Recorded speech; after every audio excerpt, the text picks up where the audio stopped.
Hey everybody, how y'all doing? There's the 80 over. Yeah, I didn't show you the oil pump install, the oil pan, none of that. Or the lifters.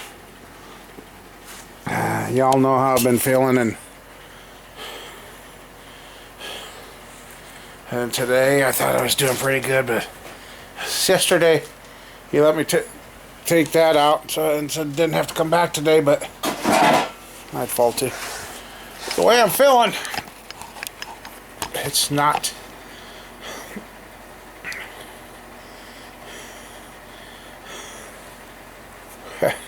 It's not going like I want. Anyway, enough about me. I got something to point out on these heads here. And you notice right where the push rod goes through? That's a nice round hole. And I'm going to show you something. They made in Mexico, and they're the 624 castings. I got a set of 624s down there that were American made that are slotted. Well, when you got the round holes here and there's no guide plates, you got to use these self-aligning rocker arms. Because otherwise, if you don't, they'll just sit there and flop around like that. So, you guys check your heads, guys. If you got round holes, you need the self-aligners, or you're going to have them remachined for studs and guide plates if you don't want to use the self-aligners. And if you use the self-aligners, you can't run a solid lifter cam because you can't adjust the slack. So, yeah, I get the valves adjusted. I do that with the intake off. But yeah, got the brand new lifters in. Got a little. She's almost full of oil.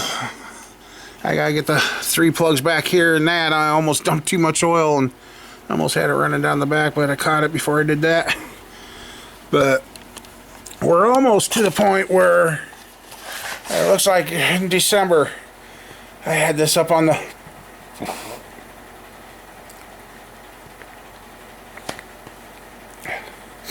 run stand, and we want to see how it ran. But the heads we took off, we found out all the valves were sunk in the head. This side right here, the passenger side, there was nothing left of the 2 seats. But yeah, I want to point out again, guys, this is an old 1972 block. Yes, and it was destined to be in a straight truck. And a lot of people don't know the older blocks, when they were going into the trucks, usually got the steel cranks, and they got a heavier casted block. And like I said, when the heads were off, I could grab that cylinder wall and it's about that thick yet.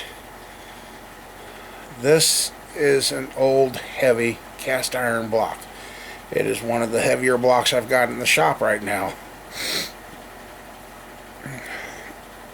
So, and this wasn't a C20, C30 truck is what it was destined to be in.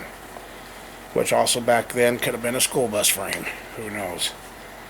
But the prefix and everything came back to the straight truck.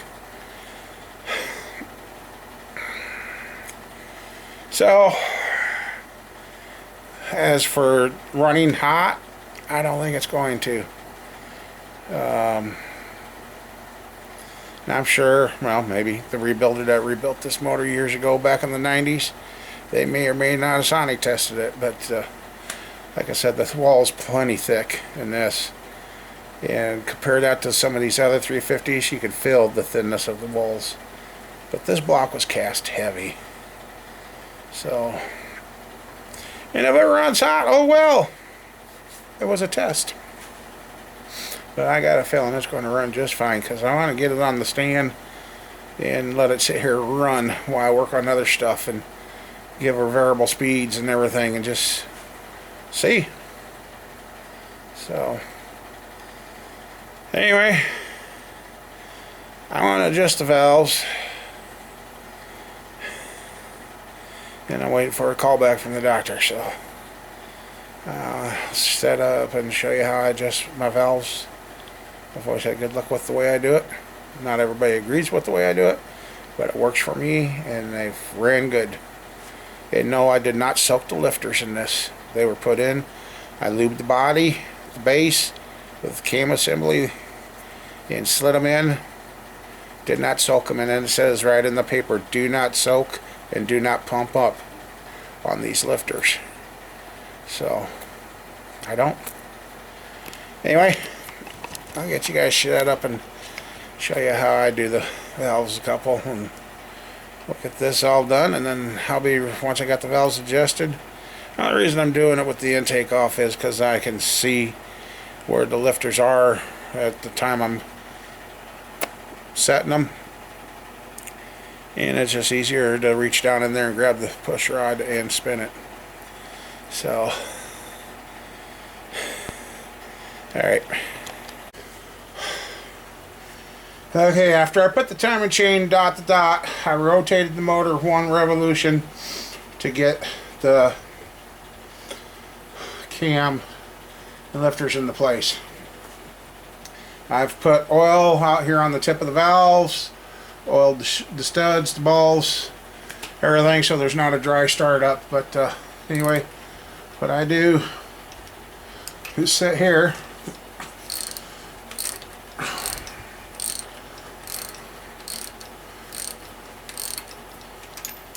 keep checking the slack.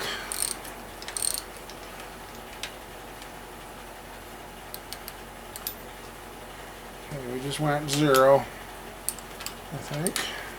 Back it up. Okay, yep. Just started to get hard turn, and I do 1/2 a turn. That's it. I'm done. Same here. Sit there and spin. I know you don't have to spin it, but it's just a common practice I get into while you run the nut down.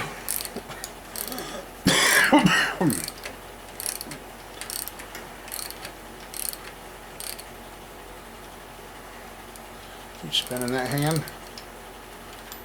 And there it just hit. Real free spinning.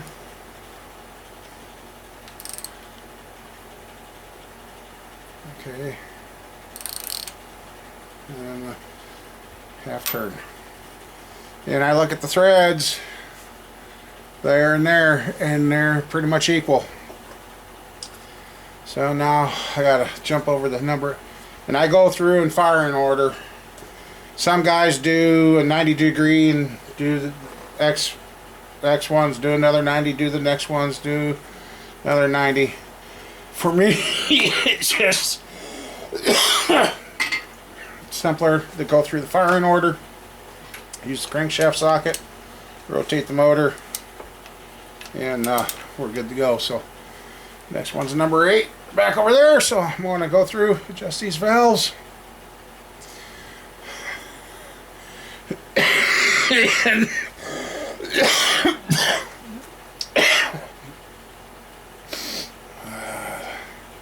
see if we can get the intake on it. Okay, as you can see, everything has got pretty much the same thread height, which is what you're supposed to have when your valves are in there correctly. And but don't get tempted, because you set that. You have now set the preload. Don't get tempted, and you can see you can move your rocker. Don't go tightening it up anymore, because now I get the intake on, and just a second. Okay, now I can get the intake on and then get it all set up, and then we can put it on the engine stand. I'll get the rest of the galley plugs in the back and the soft plug, and I think I got the oil filter plug. Get the pressure gauge hooked up. Then we can prime this until the oil comes out the push rods, and then we can start turning the motor over. So yeah, because you got a little play, that doesn't mean they're incorrectly set. It gives it time now to have the preload on the lifters, so when you fill them with the oil, it fills up correctly, so they work.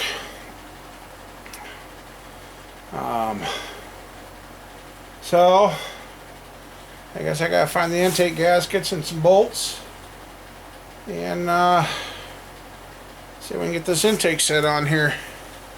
Just looking around, making sure I got all the assembly lube and that off on the areas where I gotta put silicone. And I should have had a factory intake cleaned up, and that way I could have left it on, but I don't know. I really don't know what we're going to do with this motor yet, so we're going to see how it runs. Try doing what we wanted to do back in December with this thing.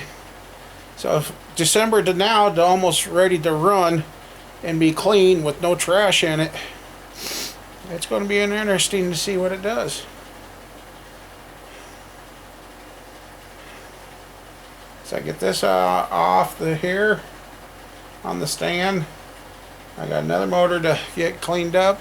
I'll wash again, since we don't get bags to bring them home, and wash it again, and put that up here, and we're going to start assembling another motor. But yeah. So yeah, the valve train set. Oils, oh, yeah, since we got that done, valve train set now, we can dump the rest of this 5 quarts in. The easy way of dumping oil in, huh? Now I'll see if it runs out the front of my motor, since it's tipped down. So forgot this engine stand's got a slight slant on it. I suppose I better clean up the harmonic balancer and get it on there. Okay, I got my crank, my harmonic balancer installer. It also has an adapter to do the timing gear. This is one of those things you don't beat on.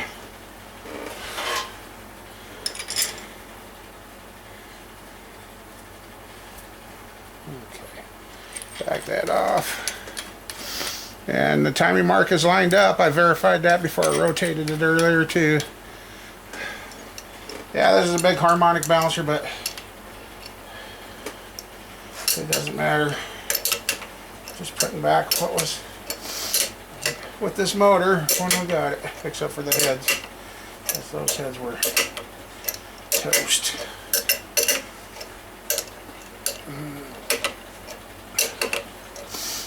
And I cleaned up the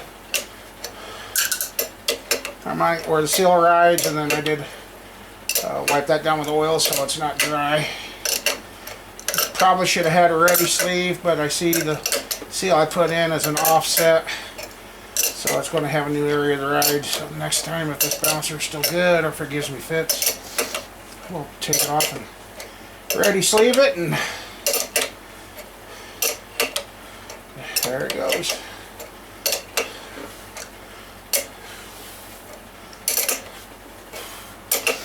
And somebody asked me too, by pressing this on, there's a gentleman that made a comment that he's never really had to press the side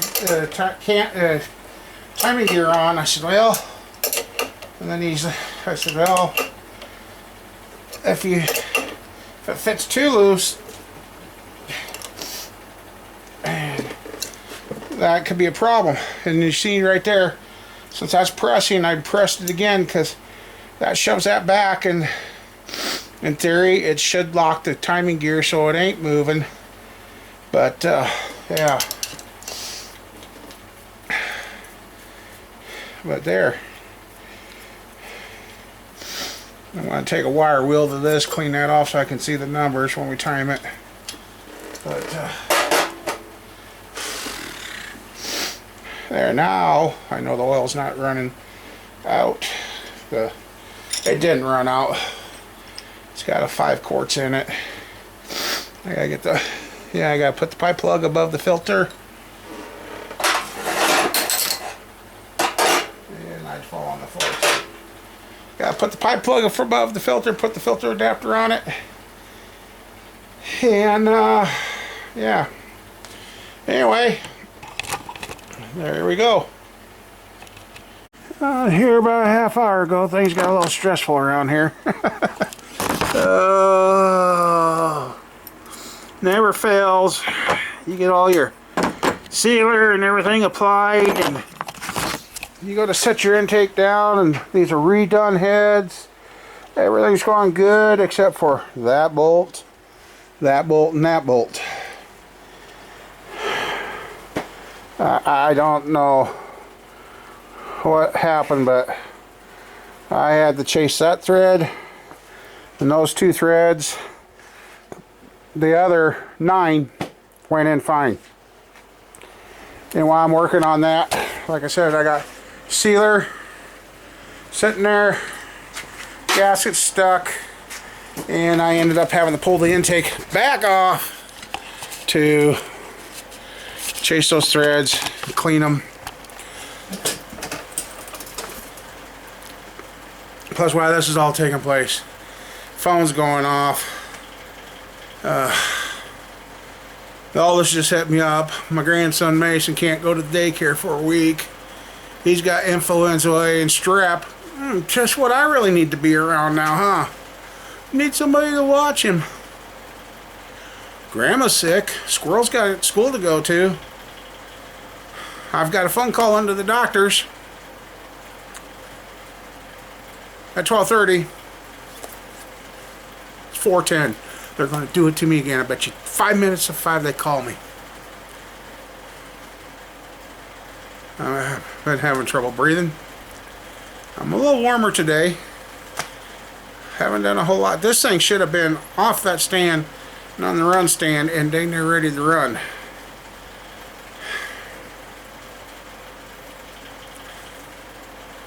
I'm just... Oh, and everybody's like, yeah, take it easy, take it easy. Well, you know, taking it easy. Don't keep the bills paid and keep money coming in. Just... Anyway, I think that's where I'm going to end it for now. I'm just going to set the valve covers back on it. Let that damn sealant stuff seal up tonight, and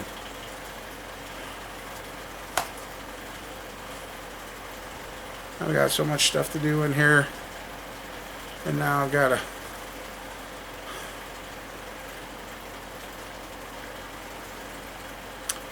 anyway, I'll see you guys later.